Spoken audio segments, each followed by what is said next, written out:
Greetings, everyone. In this video, I hope it finds you well. I will discuss the initiative and referendum process in the state of Arizona. An initiative and referendum are both central to direct democracy in the state and are deeply rooted within Arizona's constitution. I will define what they are, explain how they are created, compare and contrast them, discuss their pros and cons, and connect them back to the principle of direct democracy. So, number one, let's define what an initiative and a referendum are according to Arizona's state constitution. An initiative is a process that allows citizens to propose new laws or constitutional amendments. If enough valid signatures are collected, the proposal is placed on the ballot for voters to approve or reject it.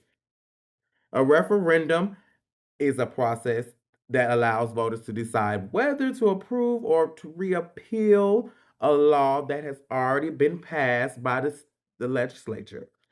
In other words, initiatives create laws while referendums reviews laws. So how are they created?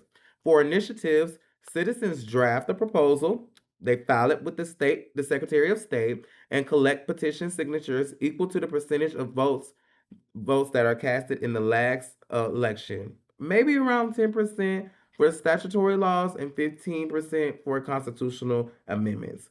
Once they are verified, the initiative is placed on the ballot.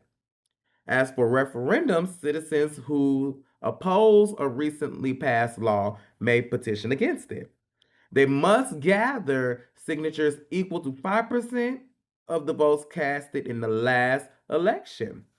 If enough signatures are collected, the law is placed on hold until voters decide whether it's constitutional or not. Some legislative actions, like constitutional amendments, automatically go to referendum without requiring signatures. So let's compare and contrast. While both initiative and referendums give citizens direct power, they function very differently.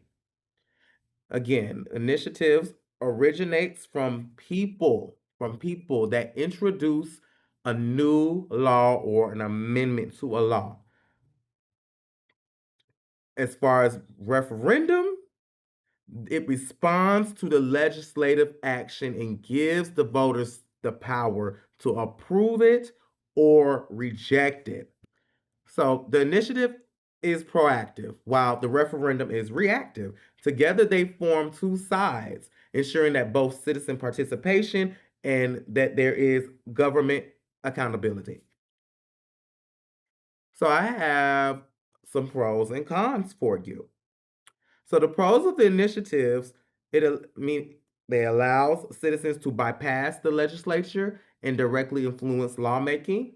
It encourages public debate on important issues and also reflects on priorities that may be not otherwise ignored in different policies or statements. Anything, it could be anything that's under a law. And the pros of a referendum, meaning that it provides a check on legislative power, allows citizens to directly veto unpopular laws, and it increases the accountability and trust in the government. So we love that. So here are some cons. So cons of initiatives, yes, they are good, but there's some cons. So signature gathering, it can also be extensive and expensive to do, and it's mainly dominated by special interests. So ballot language also can be confusing because who are we speaking to? It may be an African American or a Hispanic American person. Um, it does not matter. They may not be able to um, understand what you're trying to oppose. And also, there's a risk of enacting policies without considering long-term consequences. So it's a lot that goes behind initiatives. And that's just the cons. And the cons of a referendum, mm, they may slow down the legislative process. So they're going to be taking more time to solidify a law. Complex laws may be oversimplified into a yes or a no vote, and special interest groups can also heavily influence these campaigns for a referendum. Let's get into our connection to direct democracy. The Arizona Constitution was heavily influenced by the progressive movement, which valued citizen power and government accountability.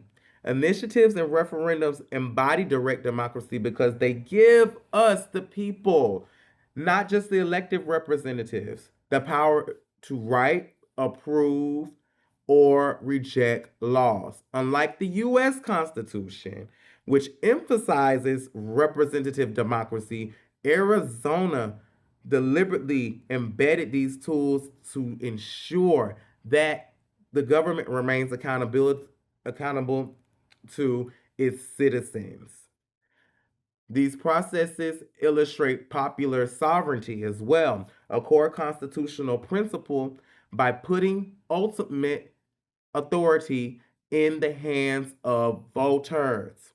They also reflect the progressive ideal that the government should not or should serve the people's interests, not just those of political powers or corporations. So they should serve everyone. So, to conclude for today, initiatives and referendums are essential parts of Arizona's political system. Initiatives allow citizens to create laws, and referendums allows them to challenge legislative decisions, and both support the principle of direct democracy. While they are not without drawbacks, they remain powerful tools for ensuring that the people of Arizona maintain a direct voice in their government. Greetings. Good day.